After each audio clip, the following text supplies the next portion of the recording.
What is up, though, Lions fans? It's your boy Motor City Don P. We're back here once again. You already know what it is. We would be saying that it's just another Victory Monday, but it is not a Victory Monday because we had our Victory Friday already. So, yes, we did win this week. No, we didn't win yesterday because we didn't play yesterday, but you know what it is.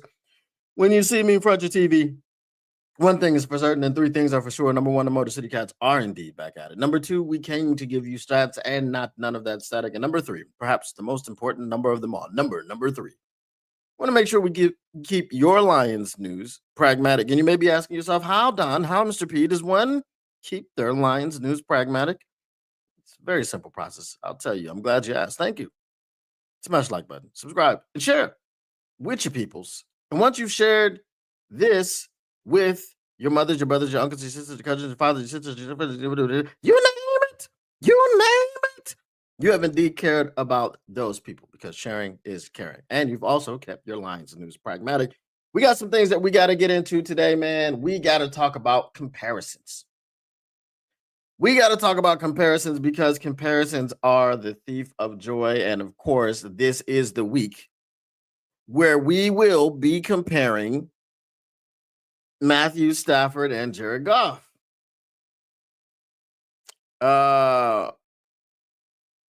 Belinda Brown, what up, though? Yep, we're going to get into that too. DeMonte KZ.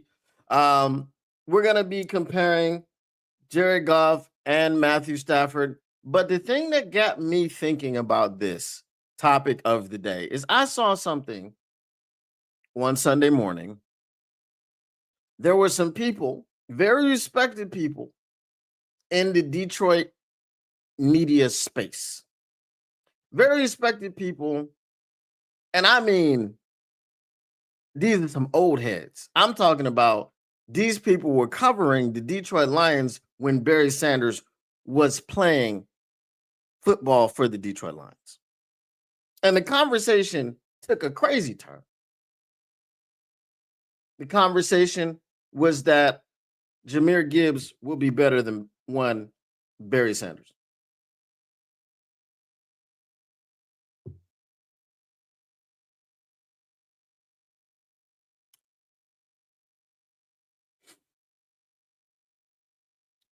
That's why we say that comparison is the thief of joy. Because when you have to start comparing people, it's like you're tearing them down. Both of them are great. Jahmyr Gibbs has had a 3-year NFL career. Barry Sanders had a 10-year NFL career. Jahmyr Gibbs is still going.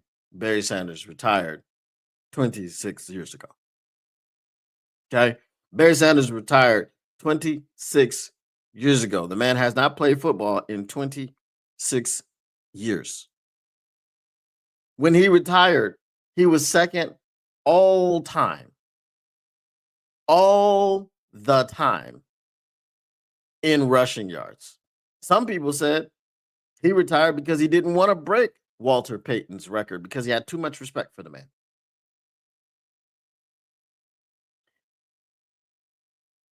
Barry Sanders was second all time in rushing yards when he retired, and he was first all time in negative yards. He had over 1,000 negative yards, and he was very close to Walter Payton's record. Imagine if he didn't even have those 1,000 negative yards.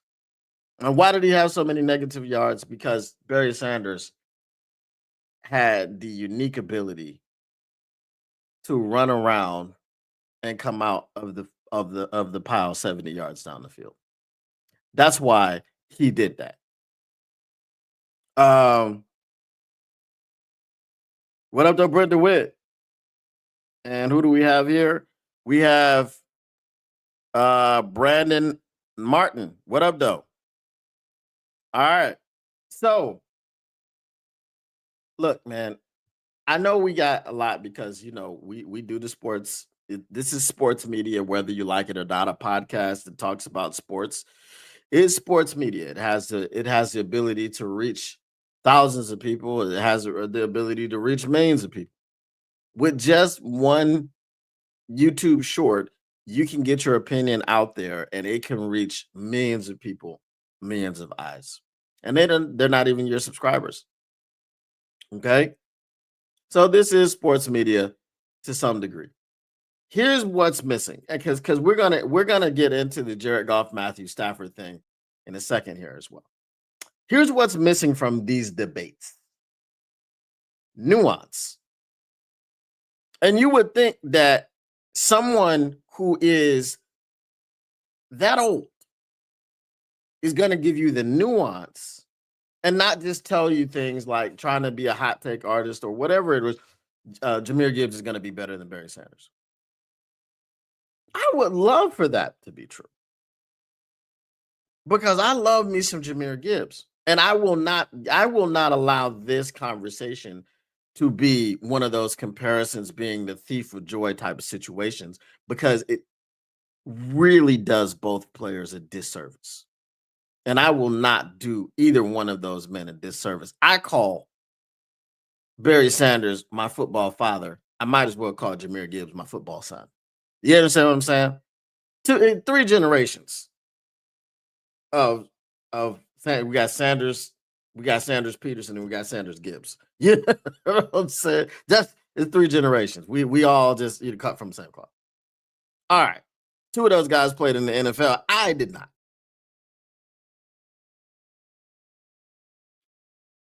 The nuance is, okay, all right, Jahmyr Gibbs is he's going to break, hopefully, without any wild and craziness. He's going to break Barry Sanders' record. He's tied it already for the most touchdowns before the age of 24. For the most touchdowns from scrimmage. Another thing this guy said, he thinks that he's going to knock Barry Sanders' touchdown total out of the water, because whenever they got to the goal line, the Lions used to take Barry Sanders out. Okay, well, again, that's the nuance I'm talking about. Where Jamal Williams broke a Barry Sanders record before. Nuance. He was a goal line merchant. They just gave him the football at the goal line and said, here, go, take this 1-yard touchdown. And he did it like 18 times. So therefore, Jamal Williams' name is in the record books as the most rushing touchdowns in a season in Lions history. Does that mean that Jamal Williams is better than Barry Sanders? Does that mean that Jamal Williams can be mentioned in the same breath as Barry Sanders? I would say no.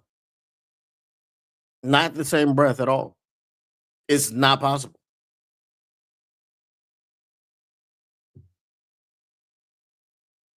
Nuance. Barry Sanders is not from the planet Earth. There were things that Barry Sanders could do with his body that you will never see another person do. He split his top and bottom half in 2 when John Lynch came and tried to tackle him. John Lynch stood there, frozen, probably peed on himself a little bit, trying to decide what he was going to do. Should I take Barry's top half or his bottom half? Because they're not going in the same direction. His top half was going left, his bottom half was going right. That's not some human stuff. Numbers are great. Jahmyr Gibbs is super fast. Jahmyr Gibbs is shifty. Jahmyr Gibbs is elusive. Jahmyr Gibbs has a collection of ankles himself. He will take ankles, break them, and put them in his trophy case, mostly from the Minnesota Vikings. But we saw him doing it against the Dallas Cowboys. Barry Sanders has the most ankles of all time. There is no, like, Barry Sanders took ankles, knees, he took ACLs. Just ask Rod Woodson. Okay?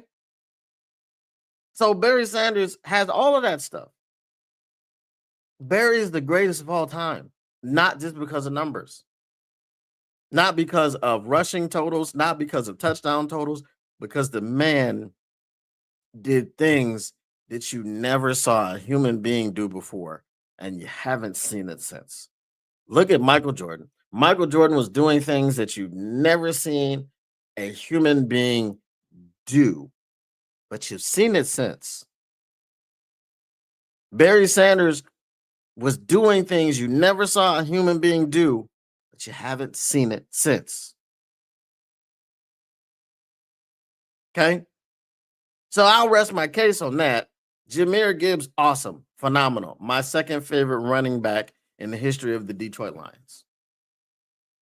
Right? Then that would make him my third favorite running back ever because my second favorite running back of all time is Bo Jackson.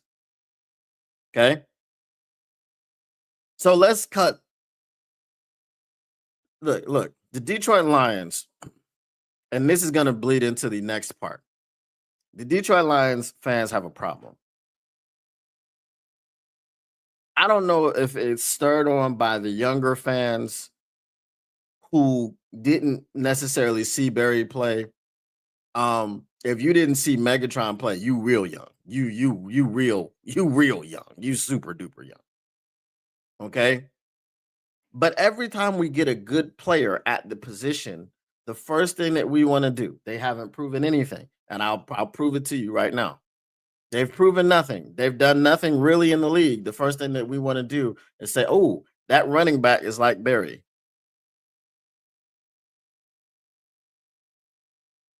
Right? But at large, as sports fans, we want to do that because everybody was trying to find the next Jordan. It's like we don't appreciate the fact that what we saw was like a once in a 5 generation thing or once in a lifetime thing. Like it did, it's not, it's greatness to a different level. Tom Brady is the greatest quarterback of all time, but Tom Brady is not going to wow you with his physical skills. So if you say someone is the next Tom Brady, all that person has to do is be insatiable. They have to have that intention to detail. They have to have that drive, that killer instinct, whatever. And then maybe they can reach a Tom Brady. The conversation up until recently was that Patrick Mahomes was going to be the guy. And he's had a couple down seasons, and we'll see what happens if he bounces back. He may not even make the playoffs this year. But Patrick Mahomes came with the razzle dazzle that Tom Brady didn't come with. Right?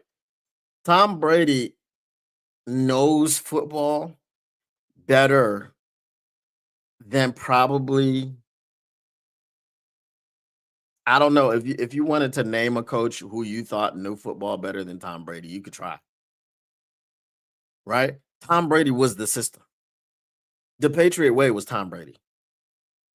It wasn't do your damn job because everybody says that. Everybody says do your damn job. Patriot way was Tom Brady.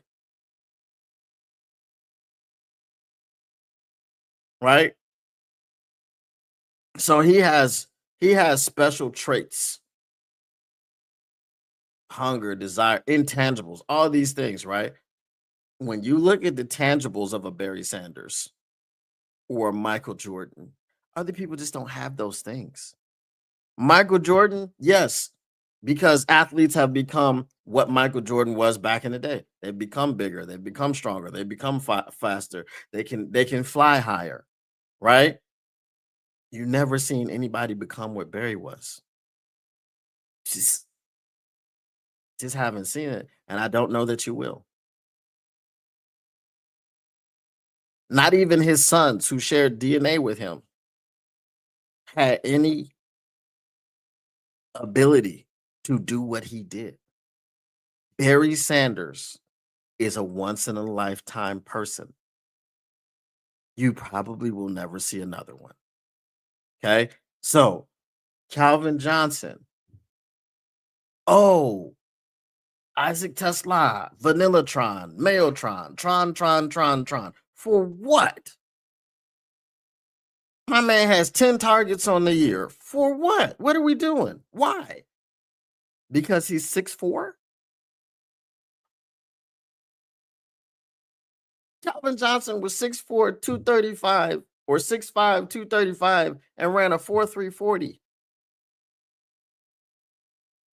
And would moss you with ease multiple times. Went up over 3 people. Like, he's a first ballot Hall of Famer. Is Isaac Tesla going to be this? Is Isaac Tesla going to be a first ballot Hall of Famer? Why are we so hungry? Why are we so hungry?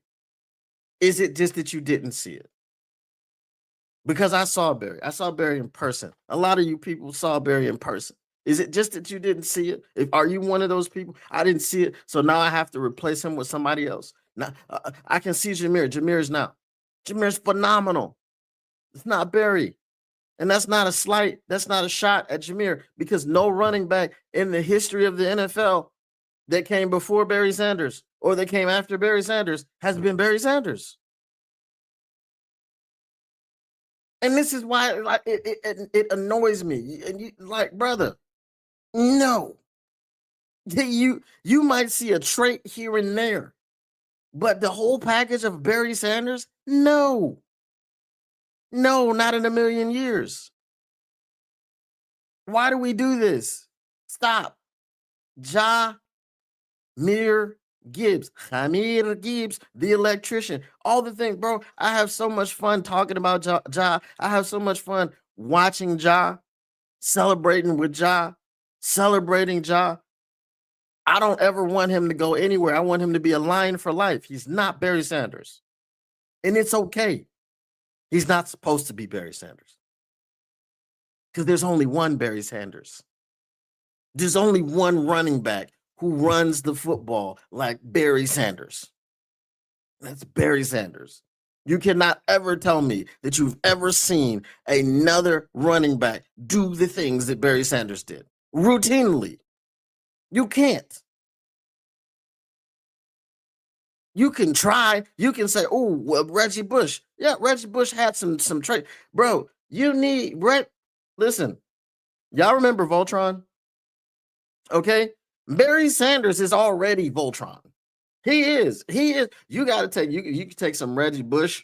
You can take some LaDainian Tomlinson. You can take some Jahmyr Gibbs. You can take some Christian McCaffrey. You can take this and you put them all together and make Barry Sanders. There's not one running back that is Barry Sanders. There's not one running back that equals Barry Sanders. Let me get to your comments, and then we'll go ahead and we'll do our comparison of Matthew Stafford and Jared Goff. Peyton's record, not Emmett's. No, it was Peyton's record when Barry retired. So no.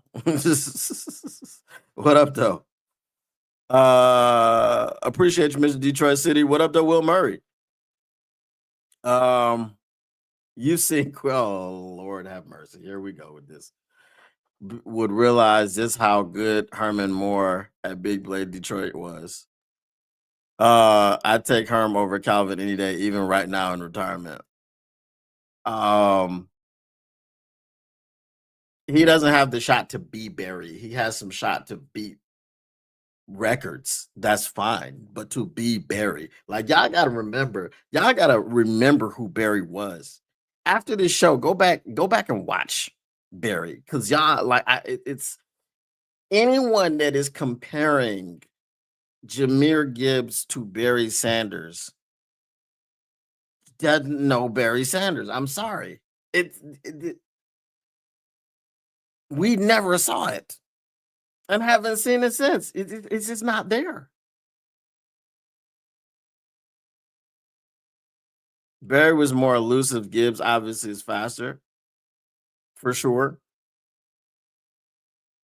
Barry's balance and Smith is unmatched, and strength is unmatched, for sure. Y'all remember I would compare Ja to Falk. See, there you go. Like, see, you have to compare Jahmyr Gibbs to another human.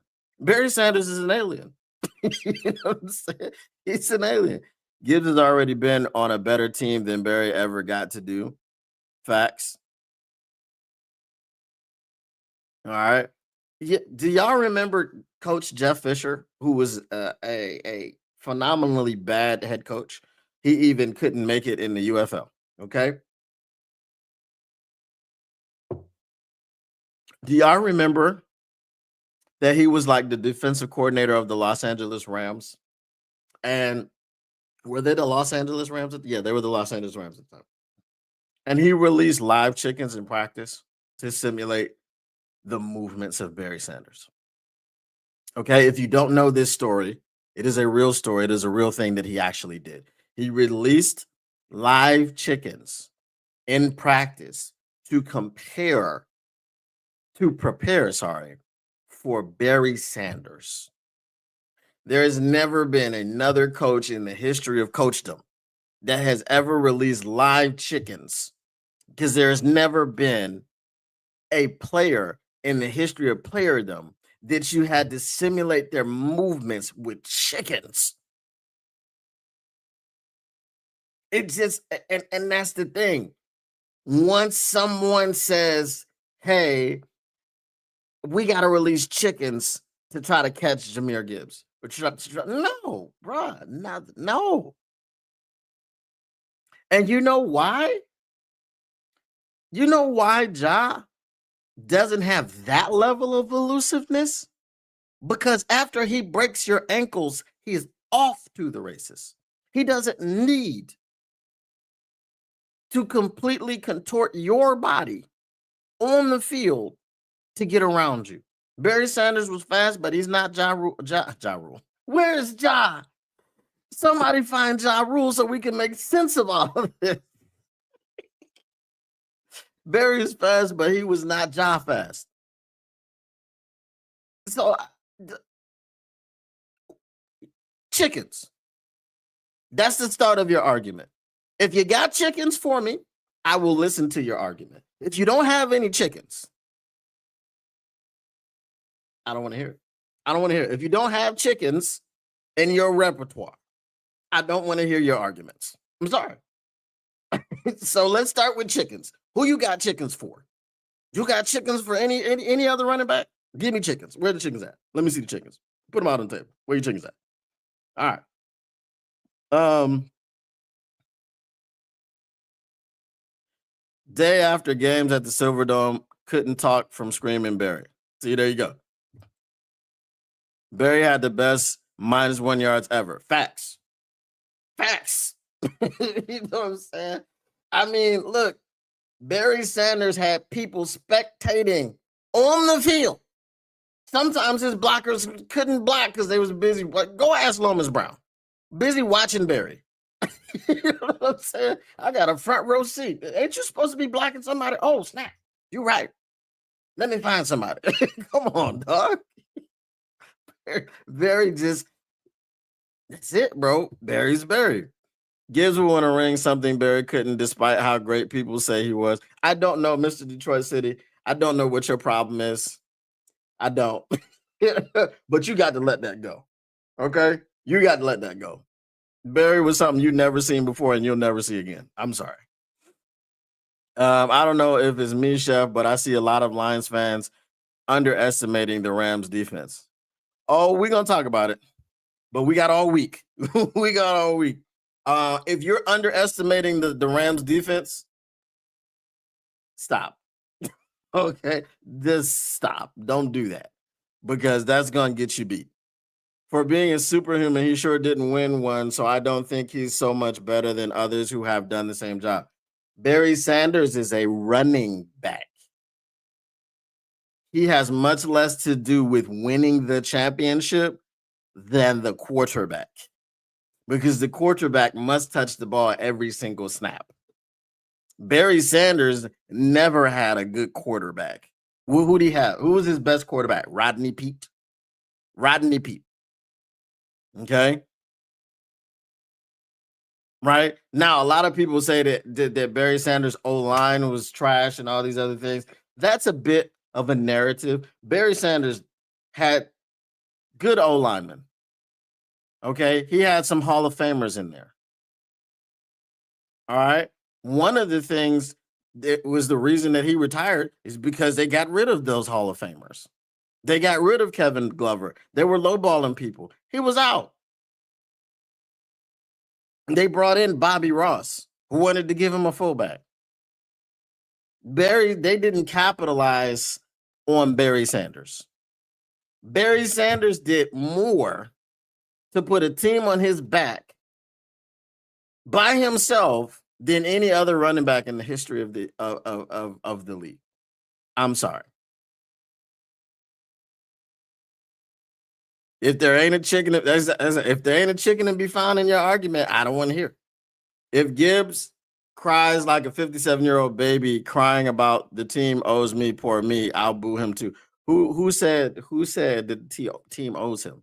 Nobody said the team owes him. I don't know. Look, I don't know. Maybe Barry pissed in your Cheerios one time. You know what I'm saying? But this Barry slander's got to stop. Was Scott Mitchell the best? Was he really? Because Scott Mitchell had 0 playoff success.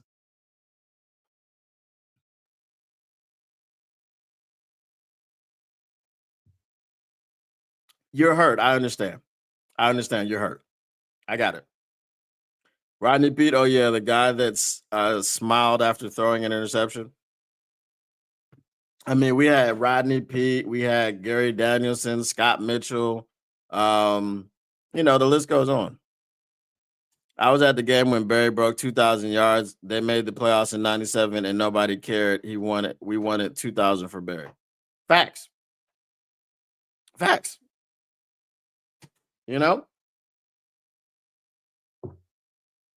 Those are the facts. All right. So as y'all get into this Barry Sanders thing a little bit more, I'm gonna move the comparison talk. Andre Ware, yeah, okay. Oh boy, Andre Ware. Listen, I'm gonna start this off by saying to you, I'm gonna put this up. Do you see what Mr. Detroit City is saying about Barry Sanders? Because I say the same thing about Matthew Stafford. But I give Matthew Stafford more responsibility in this situation because I think Matthew Stafford directly contributed to a lot of those losses. Okay? He directly contributed to a lot of those losses by throwing pick sixes, by getting strip sacked, so on and so forth. Y'all know how I feel about Matthew Stafford. I don't like him. I'm not a fan of his. Okay? He never won anything in my city. I don't care if he left and won a Super Bowl. He never won anything for the Detroit Lions, which is the team that I root for and I have always rooted for. So he wasn't a part of the solution for me. He was a big part of the problem why we were called the Cardiac Cats. He was a big part of the reason that we had to go for all those fourth quarter game-winning drives that we attempted.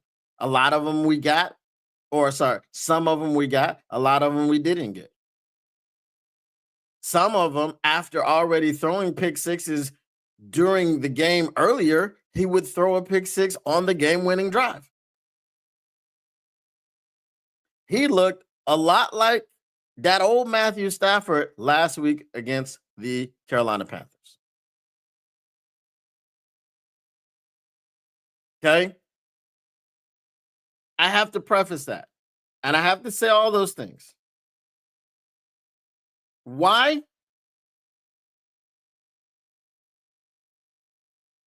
Because if we're talking about the talent, the arm talent, being able to make all of the throws, pocket presence, we have to give those things to Matthew Stafford over Jared Goff. And it's okay. It's okay. A lot of people say, oh, well, if you put Matthew Stafford on this team now that Jared Goff has, do you think Matthew Stafford will win a Super Bowl? And my question would be, can you bring Sean McVay with him? Can you bring Sean McVay with him? Why do I say that? Jim Caldwell, who most people liked and most people respected and all these things. Jim Caldwell came here and took over as head coach of the Detroit Lions, and he felt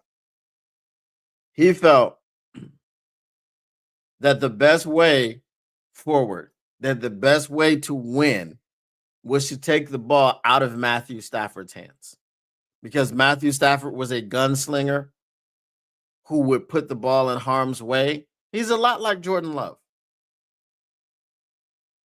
He would put the ball in harm's way with no regard for that football, and he would throw a lot of interceptions. Matthew Stafford was not a winner. I tell you this all the time. His record against winning teams in Detroit was something like 9-71. It was crazy. Winning teams means over 500. So you could be one game over 500. If it was week 3, if it was week 4 and you were 2-1, chances are you were beating the Detroit Lions.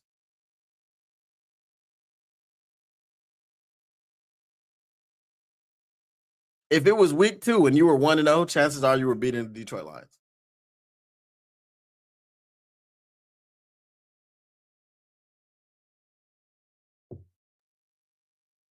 That was the tenure of Matthew Stafford. So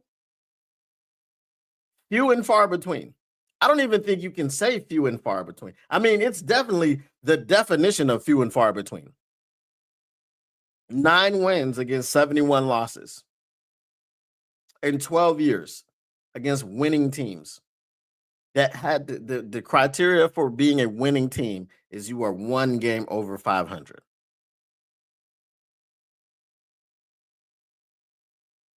If you came in week number 3 and you were 1-1, there was a chance that we would beat you. But as I said, if we played you week 4 and you were 2-1, chances were you were beating the Detroit Lions. And I said 9-71.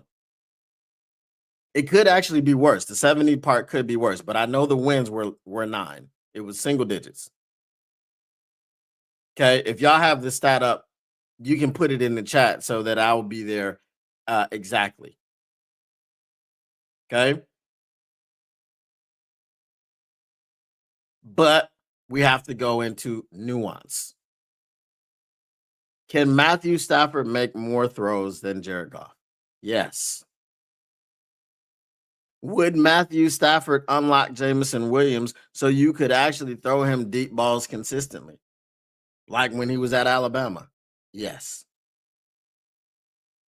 But here's the thing. If Jameson Williams had Matthew Stafford, do we know that Jameson Williams would have developed any other part of his route tree other than the go route? Other than the 9 ball? I don't know. I can't say that.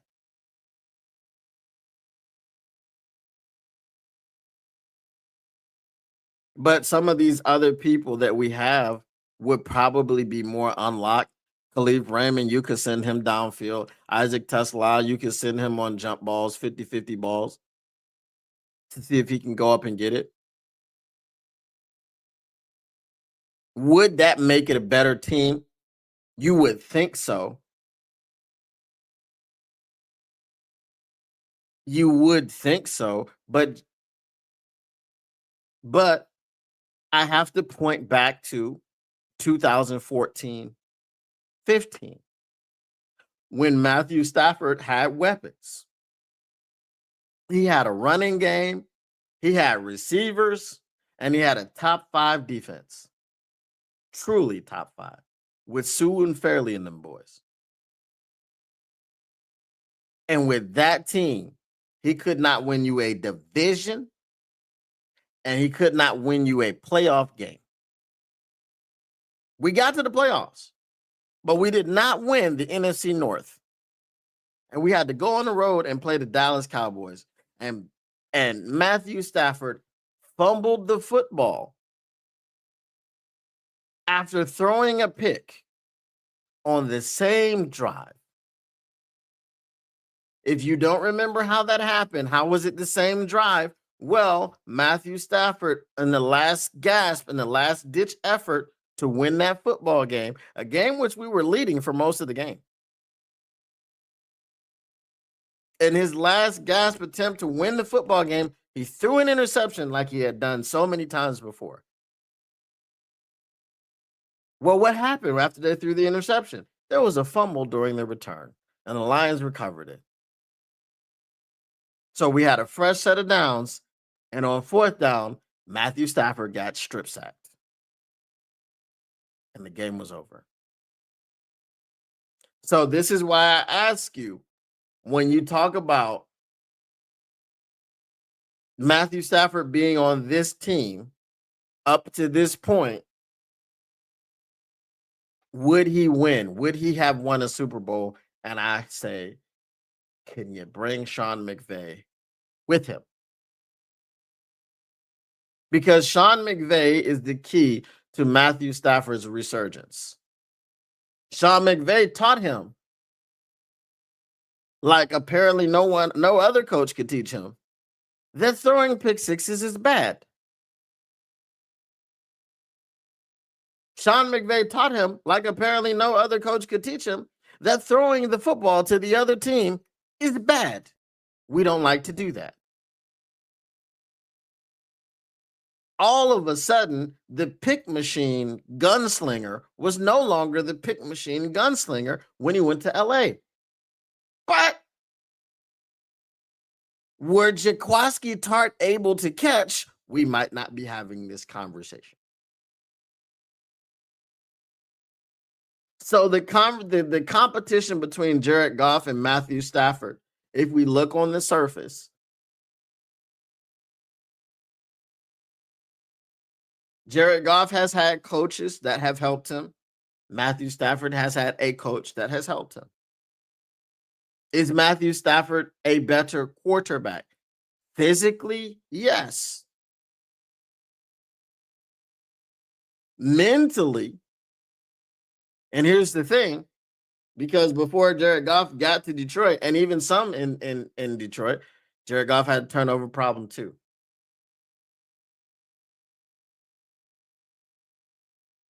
As both of them have gotten older in their careers, they have largely cut down on those turnovers. Jared Goff still puts the ball in harm's way and has a Jared Goof game every season. But for this team right now, is Jared Goff the right quarterback? Well, Jared Goff won you some playoff games and he got you to an NFC Championship game. Something Matthew Stafford could never do. And everybody wants to talk about the team. Oh, Matthew Stafford never had a team around him. He did in 2014-15.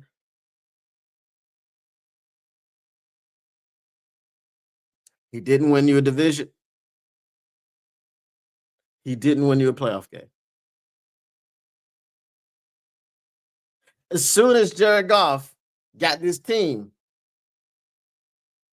not only did we win the division, not only did we win playoff games, we went to the NFC Championship game.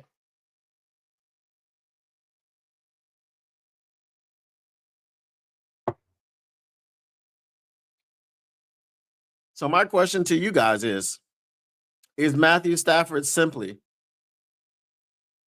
a Sean McVay merchant? That's my question.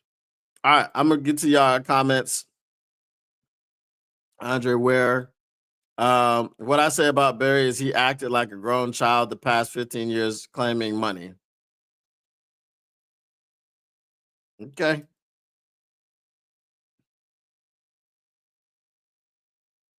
Okay, but we're not talking about the person. We're not talking about how good they are in the community. We talking about the player. That's what we get. We got to be able to compartmentalize these arguments. We're talking about the player. If you don't care for him as a person, that's fine. The player is who I started talking about. You got into the personal feelings. I'm not getting into the personal feelings. Right? Just like Matthew Stafford. I didn't get into the whole Kelly Stafford and all this other and all the stuff he said and she said. And I didn't get into any of that. I was talking about the facts of the player. The player on the football field. Whatever you do outside of football and off the field, as long as you ain't killing nobody, I don't care. As long as you're not a criminal and you're out here committing crimes against other people, I do not care.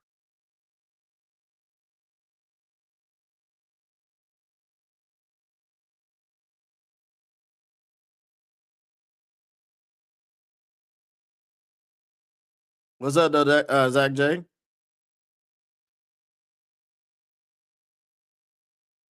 Jim Brown was playing against plumbers, morticians, and school teachers. Come on now.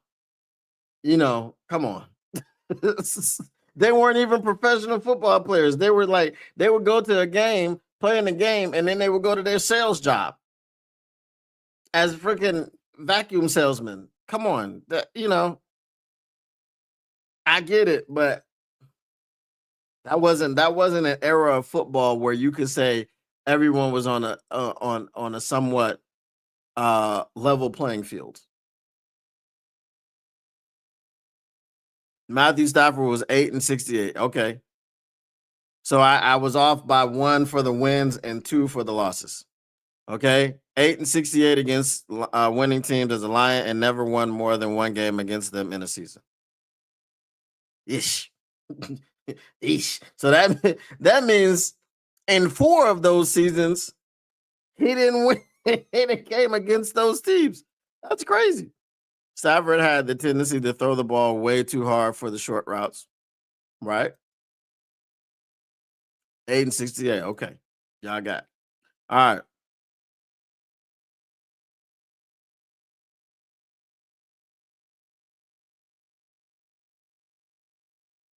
Who's this? Tyrone C46.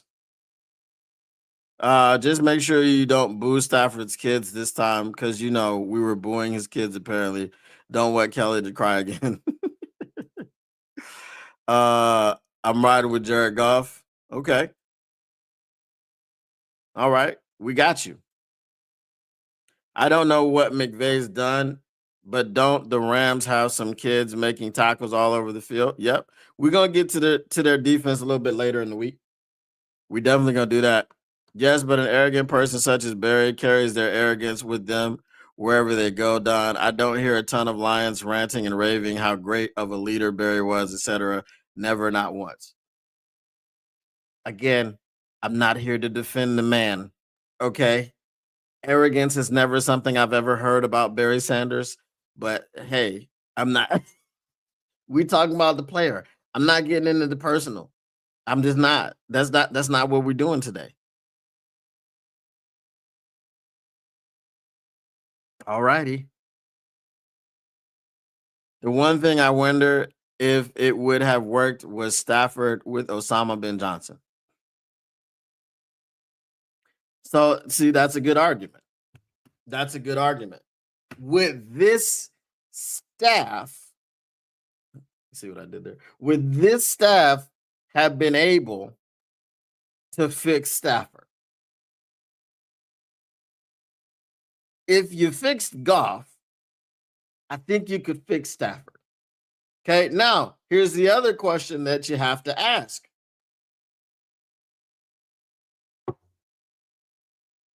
If Stafford elected to stay, how many of these players do we have?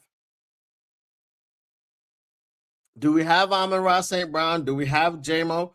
Do we have Hutch? Do we have Penei Sewell? How many of these people? I think Penei Sewell was Brad's first draft pick, right? And then the next year it was Hutch and Jamo. Okay. So granted, because the team sucked already and we were picking high anyway, you're gonna get Penei Sewell. You don't have any skill players left. So let's say, so you're gonna get Penei Sewell and you're gonna get Amon-Ra. You're gonna get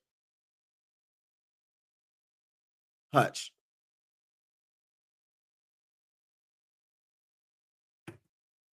So what do you do after that?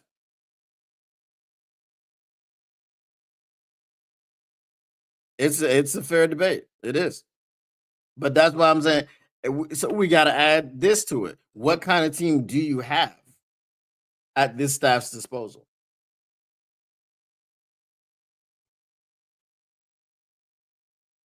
Yep, you got Sewell and St. Brown. And then let's say Let's say that's not enough and you suck again and you get Hutch. That's it. That's it. So now,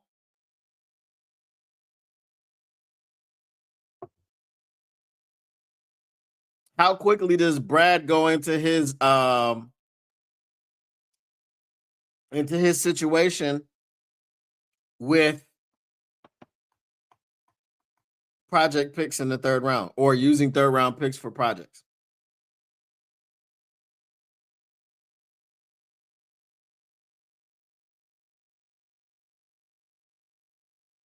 I don't know. So that's draft number 3. We can't do that because we don't even know who's in draft number 2. Because we're going out on a limb and saying, okay, all they have as far as weapons is St. Brown. They got St. Brown, they got Khalif Raymond. That's not really a good and you got DJ Chark and you got all these guys, right? So again, that's what I'm saying. All right, let's say we suck again and we get Hutch. The reason that we had the pick to trade back up with J-Mo is because the Rams gave it to us. So do we have J-Mo? We got Penei Sewell, Amon-Ra St. Brown, and Hutch. What else?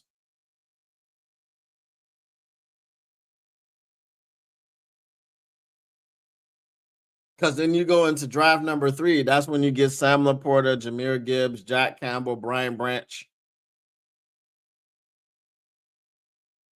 We could have still had Kirby because Kirby was a third round draft pick. So we could have still had him. That's the big question.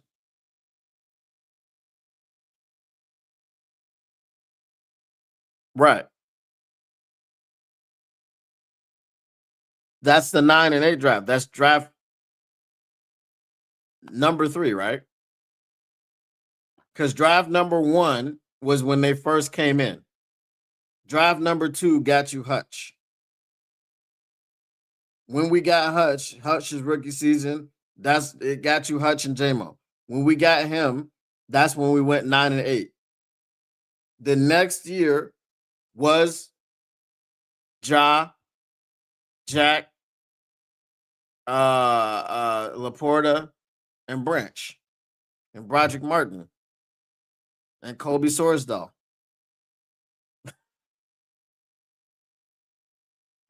everybody outside of and was that the Hendon Hooker draft? Nah, I think Hendon Hooker was before. Was the draft before? Because I think after the 9 and 8 season is I think Hendon Hooker was in the Hutch draft. I could be wrong because I think after the 9 and 8 season is when we extended Goff. Hooker was right after Broderick. Yeah, so yeah. Okay. Yeah. So I mean it's an interesting debate because you have to go back into history and all this other stuff. And then you have to kind of reconstruct the roster because sure, if everything stays the same, but you just drop in Jared Goff, you send him back to the Rams and you put Matthew Stafford on this team with Osama bin Johnson and all those guys, what could have been? And I'm pretty sure that if you did it that way, but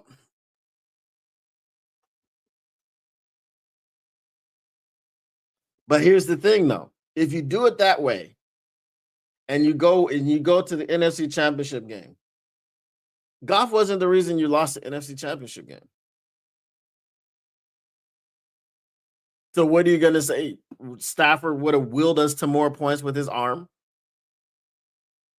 Stafford wouldn't have thrown one of those bullets in there, and Josh Reynolds would have caught it because it was a bullet, but he couldn't catch a much softer golf pass. I don't know. That doesn't make a lot of sense. So I'm not sure that even if you did the same thing now this year, where we've had the offensive woes and all those things, and we've had no protection up front. And you've seen Stafford when he came to Detroit last time and he was getting the ball out in 2 seconds and nullifying the rush because that was the game plan. Maybe he's more adept at running that game plan, and instead of sitting at 8-5, we're sitting at 10-3. It's possible. It's possible, but it's an interesting argument.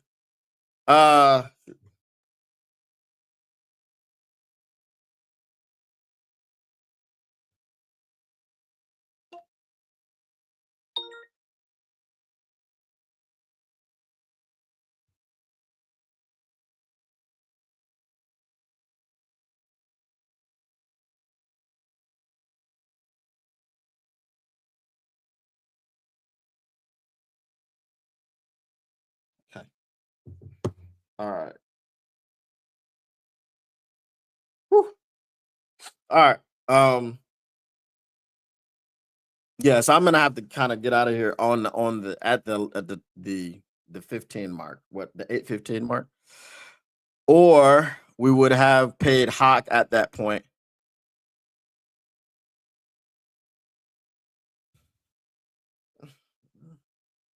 Hawk never did it for me, you know. You know.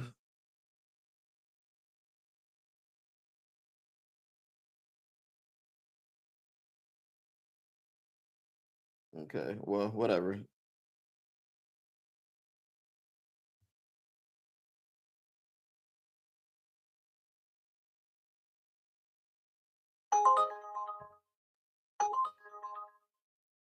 All right. Anyway, they just took that trip, so I'm good. I forgot about it.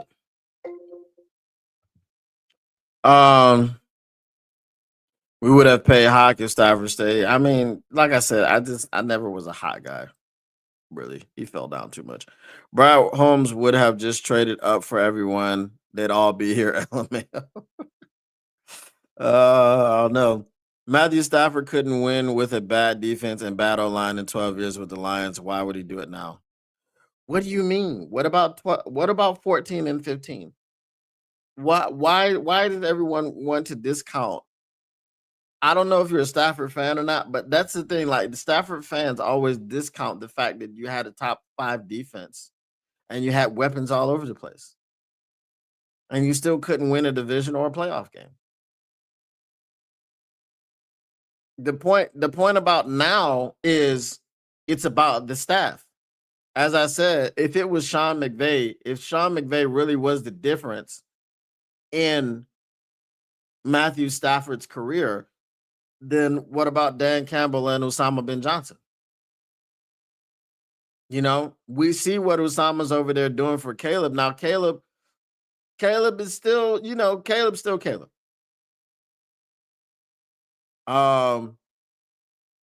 But he's not even nearly the most sacked quarterback in the league like he was the most sacked quarterback in the league last year. So he's done something different to change something in him. Pause. You know. Great receiving tight end, but can't block for ish. Yeah, it's like, if you had to replace Goff with another QB, who's your top 3? I got Allen, Burrow, and Mahomes. I would say Lamar, Allen.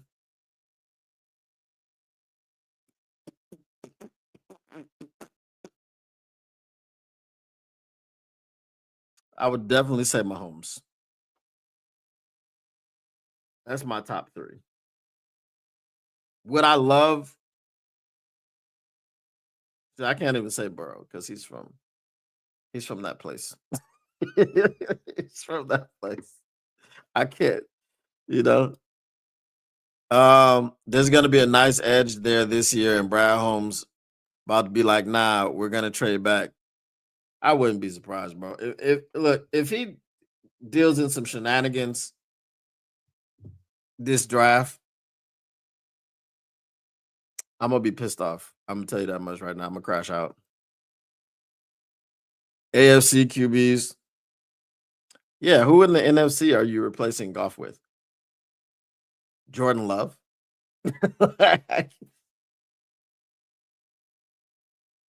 No.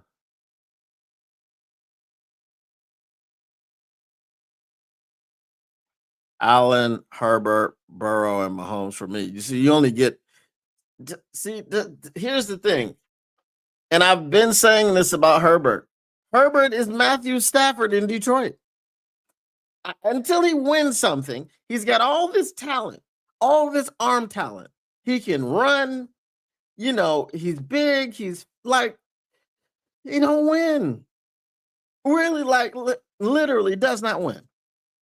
Doesn't affect winning. They had a 28-point going into 28-point lead going into halftime against the Jacksonville Jaguars and Trevor Lawrence. I'm not high on Trevor Lawrence at all, and could not muster 3 points in the second half. I don't care if you're not the defense, that's fine. But as the quarterback, you should be able to put up 3 points. You should be able to get your team in the position to put up 3 points. Just 3 in the second half. That's all you needed was 3. Couldn't do that. So until Justin Herbert wins something significant, he's Matthew Stafford in Detroit. You low-key wanted Daniel. I did not want Daniel Jones instead of Goff. I don't think anybody wanted Daniel Jones instead of anybody other than Daniel Jones instead of Anthony Richardson. You're right. He had better teams than the 2025 team except the run game. Shoot, our 2025 run game ain't been that great. it hasn't. I'm just saying, we got Ja. Ja been doing his thing. Sometimes not even in the run game. Jalen Hurts won a Super Bowl. But here's my question to you. If you put Jalen Hurts on the Lions as currently constructed, do the Detroit Lions win a Super Bowl? Because we're not built for the tush push and all this other stuff. Does Jalen Hurts get you a Super Bowl in Detroit? I would say no. You told me at Thanksgiving in front of your girl. Not at all. Not at all. Saquon and the defense won the Super Bowl. Is Phillip Rivers working out for the Colts? Fake? No, it's real. I saw it on the score. But it's possible, but I don't think I don't look at Jordan Love as somebody that pushes you over the top. If you're gonna tell me that Jared Goff is the reason that you're not winning a Super Bowl, who do you want to replace him with? I'm gonna replace him with someone who I think could be a difference maker. Josh Allen would be a difference maker. Lamar Jackson would be a difference maker. Joe Burrow would be a difference maker. Herbert would not. And I don't think Jalen Hurts would be either. Jalen Hurts is in the midst of a 3-game losing streak.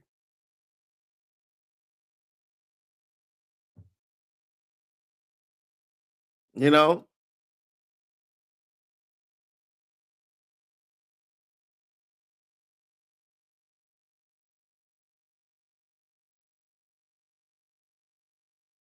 If I said, and I know you're trolling, but here's the thing.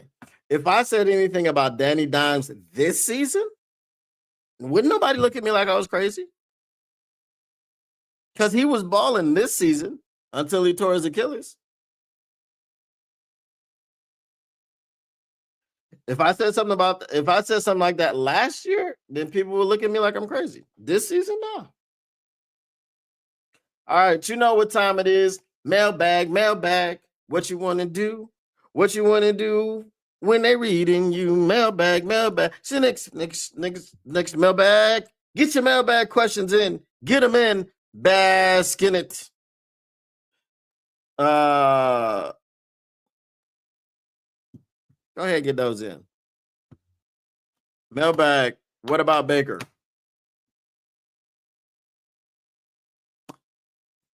See, this is the wrong time to ask about Baker because they sucking too. They just lost. Look, they just lost to Tyler Shuck.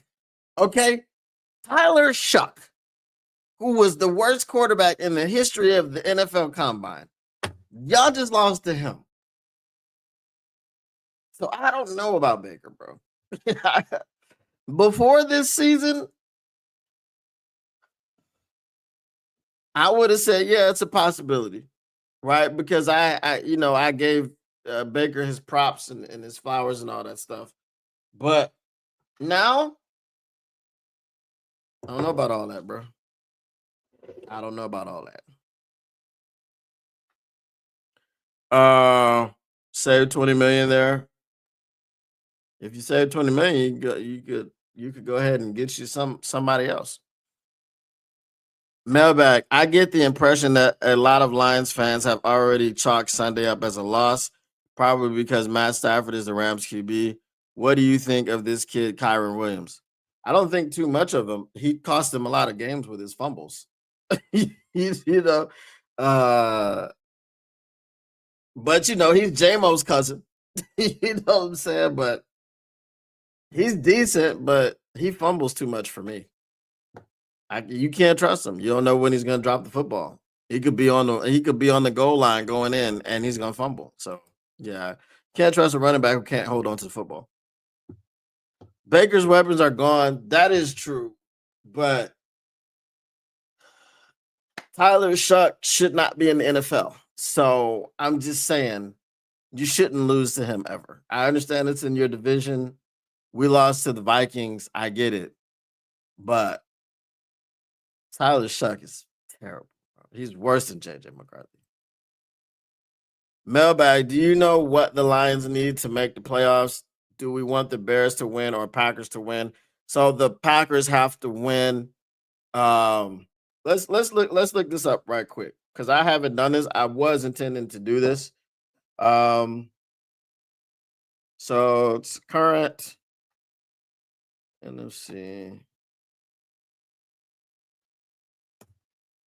All right. Here we go.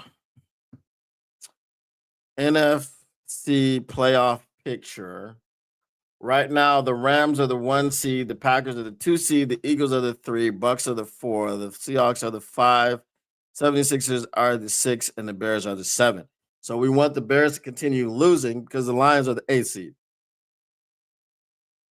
All right. The Lions are the 8th, Panthers are the 9th, Cowboys are the 10th, and the Vikings are the 11th.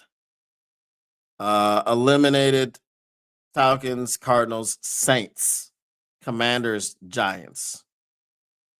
All those teams have been eliminated. So we're in the hunt. So the wild card teams are the Seahawks, the 49ers, and the Bears. So if the Bears lose and we win, then we get the final wild card spot. And like the Bears have to play the 49ers. I think the 49ers might have to play the Seahawks again. Then the Bears, of course, have to play the Packers one more time. Yeah.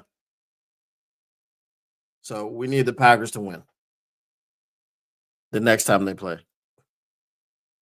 Mailbag, there's plenty of chatter about how the Lions haven't lost back-to-back games in forever. When was the last time they won back-to-back games versus NFC opponents by scoring 30?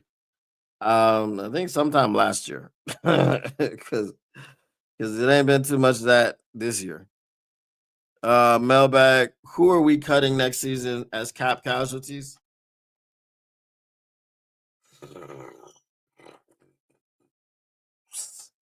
It's hard to believe that they're gonna cut anyone as a cap casualty when the cap is not real, and it's just Sheila ponying up the money. That's all. Um, let's see. Who could we cut? Colby Sorsdale. Yeah, let's let's cut Colby Sorsdale as the cap casualty. Um, Mailbag Mike LaFleur is the Rams OC. Other than the fact that he's Matt LaFleur's bro, how has his play calling elevated Matt Stafford's game this season? I don't know that his play calling has elevated Matt Stafford's game. I feel like it's all Sean McVay. Like Sean McVay made him. You know, that's what I'm gonna say. Need to hit Stafford early and often. Early and often early. To give him happy feet. He seems to throw more picks under that scenario. You definitely need more pressure. Um, I'm a golf guy, but it's a fun conversation. You know why it's a so I think I try to make it a fun conversation by just going nuance and not just going full slappy. You know what I mean? Like that's why it's like we can have these conversations without people being angry, without people being called casuals, stuff like this. You know, there used to be a guy named Artur. A lot of people know him. He tried to tell me that golf had the strongest arm in the league. I was like, okay, what, bruh, whatever. I don't know what kind of crack you smoking, but you need to put the pipe down. Stay off the weed. You know, I can see the Browns pulling it off against the Bears. Garrett will rattle the nail painter. That's not really a bad take. Um, he's just been so difficult to get on the ground this year, bro. Like it's annoying to watch. I'm like, sack him on the ground. On the This dude done scrambled out the pocket, out of the sack, and then thrown a 40-yard bomb. Lord have mercy. Right? That's what it's been all year. Raymond and Glasgow. I think we would cut Glasgow before we cut Raymond.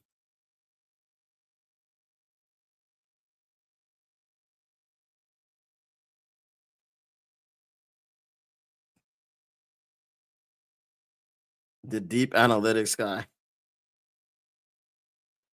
Mailbag. What upset do you see happening in the next 3 weeks?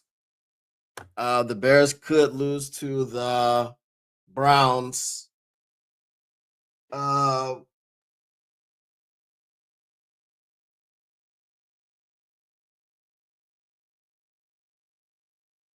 let's see what else could happen.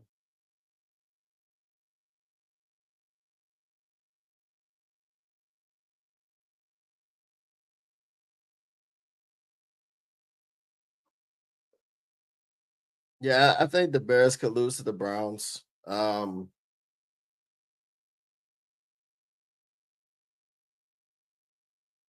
The Lions could possibly lose to the Rams, but that wouldn't be an upset. That would be an upset to the Lions fans because they're currently favored. Um,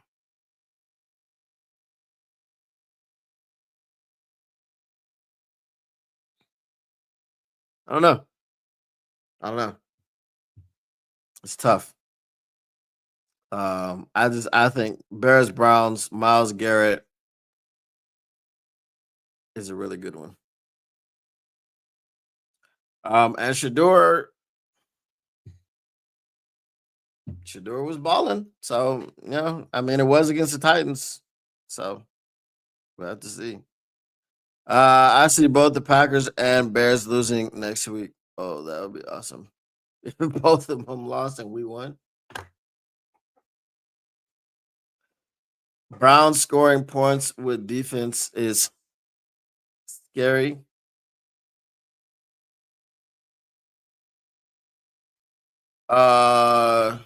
Jordan Love, my high, forget it. See, I don't think that's uh classified as an upset because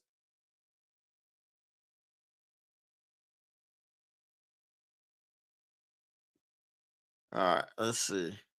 Um yeah, it wouldn't be a an upset because the Broncos are 10-11 win team, 10 win team. They're second, I think, in the AFC standings altogether. So nah, that wouldn't be an upset. Mailbag, Rams lose to the Lions. I like that. That's not a question. That's a statement. If Caleb gets rattled like last week, happy feet, and who knows with Sanders and no pass rush.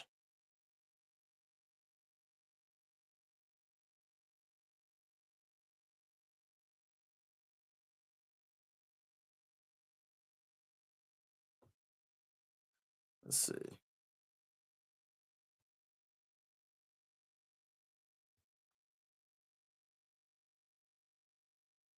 I mean, they got Montez Sweat.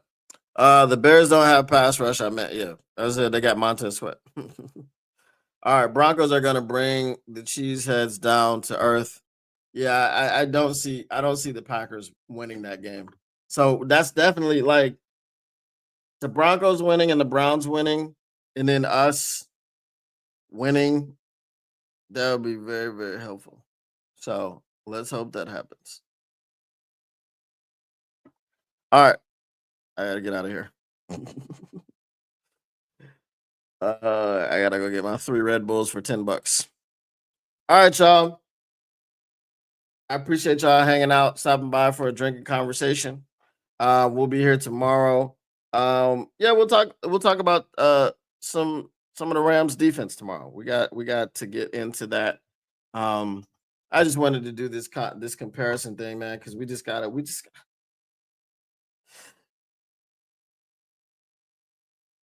you know let's leave Barry and Calvin out of this. Let's just leave them. They got their statues, they got their busts. Barry Sanders got his statue at Ford Field. Um, you know, Calvin Johnson got his weed. You know, so let's just leave them out of it, man. And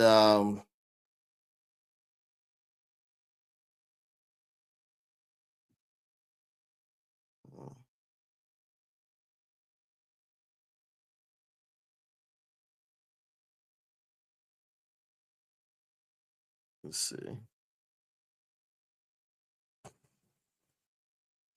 bro. I'm out. All right, y'all.